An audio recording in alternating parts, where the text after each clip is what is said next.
Lumikas ang nasa 30 Pilipino sa isang church shelter sa Beirut, Lebanon matapos ang mga missile attack ng Israel. At live mula sa Mandaluyong may express report si Rainiel Pawid. Rainiel, ano ba ang update doon sa sitwasyon ng ating mga kababayan dyan sa Lebanon?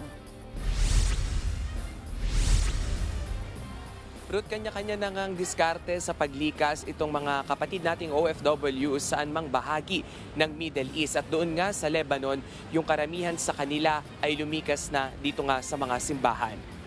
Ruth, kanina nga lang ay nakausap natin itong Filipino community leader na si Miss Myra Aragon at kanyang sinabi na simula pa nung isang araw ay narinig na nga nila yung ilang mga putukan lalo na doon sa may capital ng Lebanon na Beirut.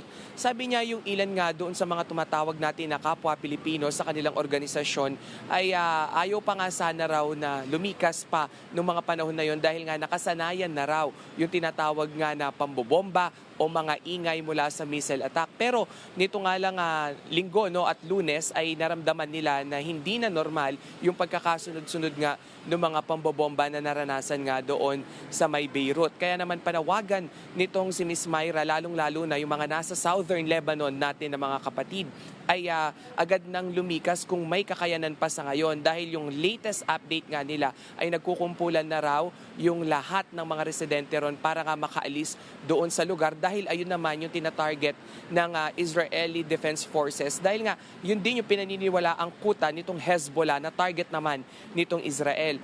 Ruth, kapapasok lamang na balita, i-break na rin natin ngayon. Ngayong mga oras na ito ay nakakuha tayo ng impormasyon naman mula sa Israel at yung kababayan natin na si Mary Ann De Vera, yung caregiver na namatay roon, ay namatay pala ito dahil nga hindi dahil dun sa pagpunta nila sa bomb shelter, kung hindi dahil sa kawalan ng bomb shelter o mamad nung kanilang tinutuluyang gusali. Ayon nga doon sa kanyang kaibigan, ay noong mga oras na yon ay kinutuban na talaga siya na may masama nga nangyari doon sa kay Mary Ann De Vera dahil noong mga oras na yon ay nakita na nilang dilapidated na, basak-basak na at durog na yung building at yun nga yung unang pumasok sa kanya dahil luma nga yung gusali ay tiyak daw na hindi nga nakapagtago ito dahil normally Ruth, yung setup sa Israel pagka walang mamad o bomb shelter yung mga gusali ay lumalabas lang yung mga residente doon sa mga staircase o sa mga hagdan at doon sila humahanap ng shelter o doon sila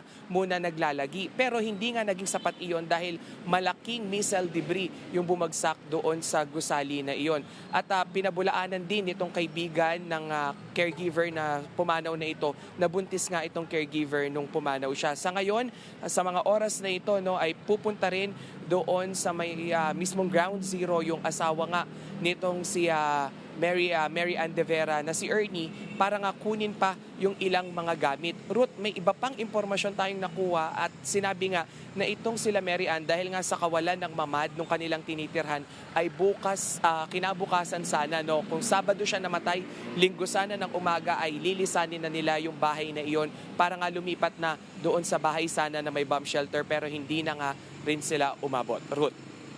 Yan po ang Express Report ni Rainiel Pawid. Mga kapatid, Ruth Cabalco, para sa mabilis na pasada ng mga balitang dapat niyong malaman, mag-follow at mag-subscribe sa social media pages ng News 5.